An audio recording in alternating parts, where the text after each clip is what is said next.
Hello everyone, nubkeks here. Welcome back to Nub Raids with some news. A surprise event dropping on Sunday. Now we know. If we zoom in, now we will know. And it's definitely a spicy one. Not what I expected to happen, but here we go. On the 10th of August, which is Sunday, there will be an Adventure Deck of Fate event, which will give you a chance for pinpoint gear, rank 6 pinpoint gear to be precise, and some other valuable goodies, but let's be honest, they're not going to be too substantial if they're not telling us about it. And what's interesting about this, we'll talk about this event itself. We'll also talk about what this means for later next week, which is the spicier thing. Just note that this is up for 96 hours.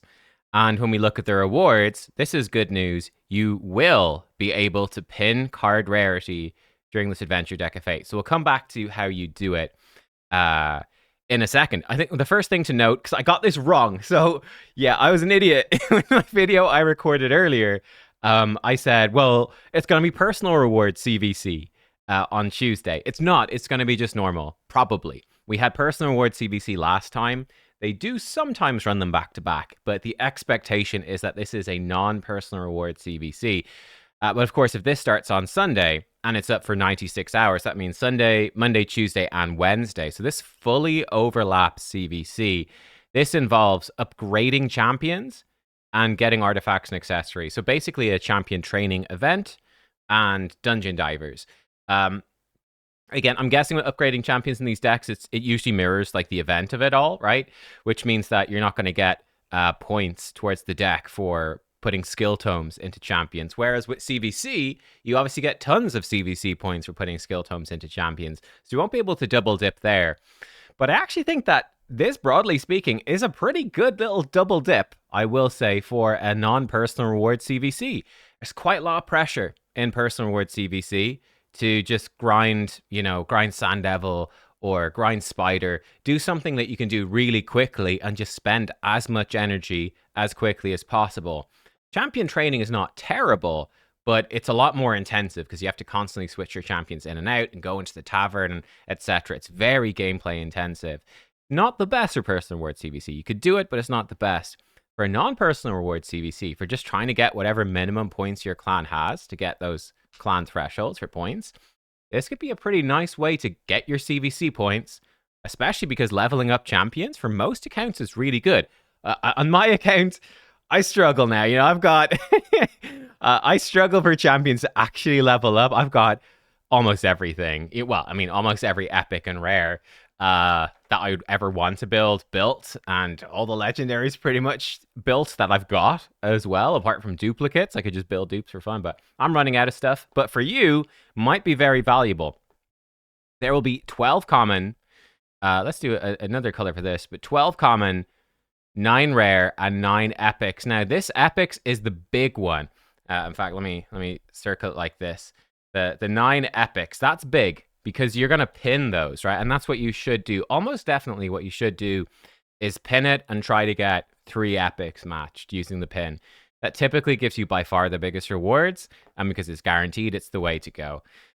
Common cards, 6 epic artifacts, 6 epic accessories. Rare cards, 6 legendary artifacts, 3 legendary accessories. And epic cards, 6 mythical and 3 mythical accessories. So the epics give mythicals, the rare gives legendaries, and then the common give epics. The epics are still like okay, right? Epic accessories, especially for pinpoints, can still be pretty good. And if you get an epic speed boot, it's really good. Great. Legendary's good, mythical's good. I think people generally. Oh, also let's note this. All note hidden will be random. So I think in some of these decks of fate before, it's been a higher chance to get like weapons and helmets and shields because they're much more likely to be good, right? Like if I go into, imagine this is pinpoint gear, I could find someone who has, doesn't matter, but like the shield is always going to be defense, and I'm just looking for speed as a substat and accuracy, and I'm kind of good. The boot for pinpoint, I kind of only want speed. I could maybe take attack percent for a bomb champ, but I kind of just want speed, and every other main stat boot is kind of trash. So the stuff being totally random could be kind of bad. I think if I was to ask, I'm sure you guys let me know in the comments, but my impression from comments on other events like this is that people are really negative about adventure decks of Fate. People really don't like these ones for gear. People really don't like the gear decks. I disagree. I actually genuinely think that they're really good. And one thing that's great about this, imagine a deck and there's 100 fragments for, I don't know, Tolf the Maimed. Exciting. I know. I chose a good one. Um, you basically have to do the whole deck. The nice thing about this, you can just do a little bit, right? You go, hey, okay, for CVC, I'll throw a few hundred energy into a bit of champ training, flip over a couple of cards, get a couple of pieces of gear. Great. Why the heck not? Whereas getting, 5 fragments for Tolf the Maimed, what's that doing for you? Kind of nothing. You have to max those out. These are great decks to dip your toe in, flip a few cards, and be like, cool, I'm chilling. It's almost entirely based off the energy you spent, which is fine. And I think if you compare it, we don't know exactly how expensive it will be, of course, but typically it compares relatively well, these decks, that if you spent the energy on farming the max level of the event dungeon, which was, by the way, I don't know if you know this, very difficult. I'm sure you do. Very difficult for the last event dungeon. Oh boy, they had to nerf that thing. So I think it compares pretty well, right? You sink a bunch of, I think it's a lovely, lovely little dip in for almost anyone. If you got any champions to level up your champions, you're going to get some chill CVC points, and you're going to get some potentially really good gear along the way as well. And yeah, like, it's random, but pretty much all gear in the game is random. I don't think it's a huge deal. And maxing out this deck is probably worth it if you're a big spender as well. Like, it's going to be so much pinpoint and a bunch of mythical pinpoint. Yeah, I think that's pretty good. I'm going to be away on holiday for most of this, I'm afraid. I won't be here for the CVC stream. I'm probably not going to do this, but hey, there it is. Now, what does this mean for the future? Because an event, or events, plural, but I can make a pretty good prediction at this point. We know that they're going to be rerunning some sort of way to get Packmaster Shy'ek, because obviously of how he combines with Kro'khad, the Throat Ripper. They're going to be rerunning him, and they're going to be doing something to get a soul for Kro'khad as well. At this point, we've got no Titan event as of yet. This deck of Fate, so another deck of Fate, is pretty much off the cards.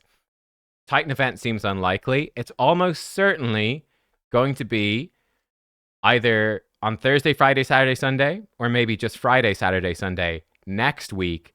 I'm guessing it's going to be a big Heroes Path event, which will probably include a Kro'khad soul, Packmaster Shy'ek himself, and probably a soul for Shy'ek as well. That's my guess. So just to give you an example, right? This is what they did. Well, they did something very, very similar only 3 weeks ago, where it was 60 sacred shards for the entire path, right? For Balar the Lost. In that path, there was Balar himself, Balar's soul, and there was also a bunch of an entire mythical relic attempt as well, and an avatar.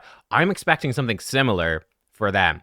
They could always, split these up and run a couple of different events. That's possible as well, but that would be I think that's the current safest bet, is that it will probably be Kro'khad soul alongside Shy'ek, and probably a Shy'ek soul, all in the one gigantic Heroes Path, probably next weekend, involving summoning and other stuff. That would be my guess. Now, one thing that's interesting, I don't know about you guys, but I've had a bunch of, I don't know if there's any here right now. Now it's a lot of voids, but there's been quite a few primals as well, up for grabs, weirdly. I'm not really sure exactly. I mean, we had a 15x, I guess, including primals. Did we? I think we did over the last few days. I don't know. But kind of weird. I've had a lot of primal shard deals. Now, I haven't bought any, but I've saved up 33. I obviously do, I think primal shards, if you do want to spend money, is a great way to spend it in the game. But these have just been saved up. I've been saving for a long time, since the last 2x, proper 2x for primals. So we are due a proper 2x mythical champions from primal shards. It's been a while for me to have built up to 33 again. So there you go. I wouldn't be shocked if it was 2x primals overlapping the path. I could definitely see that happening. We'll see, right? I could see that. Also, I know in terms of stones, we just had the big 2x for 5 and 6 star from Mortals, and 2x 6 star from Immortals. I wouldn't be shocked either then to see another see soul stones involved in that as well is possible. I wouldn't bet on that quite as much, but I do think we'll see some sort of Soulstone event sometime soon. Typically, the biggest Soulstone events are where it's for a guaranteed champion, and usually in a deck of fate. It's usually how they do it. So I think that's a little bit away, but I could totally see that. Especially, certainly after the next fusion, I could easily see guaranteed champion with that. So that's definitely coming up. I need another big question for me. They are very snappy with login champions at the moment. We've come to the end, basically, of the Lemonisi stuff. And we're coming, the event dungeon's now closed, right? So we could see something else soon. I would think it'd be a while for the next big event, like Chaos Away, because I think that'll be a couple of fusions away, most likely. But we could see another login champion and stuff in between. That's possible. We'll see. But certainly that is my bet for now. The thing we know for sure, this event is happening. Adventure Deck of Fate for 96 hours starting on Sunday, which is unusual. And like I said, I actually think this is probably going to be pretty good. Like if you're valuing that pinpoint gear, which you probably are, maybe you aren't, maybe you are, but most people probably value pinpoint gear very highly because it's super good and you probably still need plenty of it. This is likely to be a really good event to even do a small bit of, and potentially a really good event to just max it out with your energy. It's potentially very solid. So yeah, there you are. That's kind of what I think about it. And expect though a big hero's path the following at the end of the week. It is possible, of course, that not only would it be summons as part of the hero's path, if that's what is coming, but it could also be some sort of dungeon divers or champion training involved in that as well. So if you are low on resources, then I would say that this becomes a bigger skip because this stuff is great. It could be a great investment, but it's not like limited. Whereas getting Packmaster Shy'ek, if you're like a low spender, if you're free to play, you've picked up Kro'khad, you don't have Shy'ek, and you're low on resources, what should you do? You want to try save everything to try get Shy'ek, because you could play the game for 2 more years and never pull Shy'ek, and Kro'khad will be at a fraction of his power, and he's incredibly good. So yeah, that would be my advice. I'm actually going to record again. I'm going to be away. I'm going to drop a guide on Kro'khad. I'll probably put that out on Tuesday, but I'm going to record it today. But obviously I won't be able to, I don't have him yet. So it will be just building him. Well, I'll probably just use Thor as a stand-in champion and build Thor as I would build Kro'khad. I've got lots of advice to give you and an infographic to share with you and everything. So lots of cool info there for anyone who will be building Kro'khad during the CVC. I will probably wait for personal reward CVC, honestly, with Kro'khad for me. So yeah, that's probably what will happen. I might wait. I will say though, I'm very tempted to pull Kro'khad during CVC on Tuesday, even if it's not personal rewards, because I think he's such a fun champ. We'll see what I decide to do. Yeah, we'll see, right? I'll be on holiday as well, so maybe pulling him and having like a 30,000 points, easy peasy for CVC, even if it's not personal rewards, might be good. I don't know. We'll see. That's it, though. Let me know what you think of all this stuff. Are you going to go for this? Again, I feel like people hate these events, and I think it's really undeserved. I think these events are usually quite solid, and I thoroughly enjoy the degree of optionality that you can do as much or as little as you want, and there's very little FOMO. I don't know. I feel like people are like, give me more FOMO. And I'm like, guys, you guys are digging your own grave, but whatever. I'll see you all next time. If that's you, enjoy digging. I'll see you next time. Goodbye.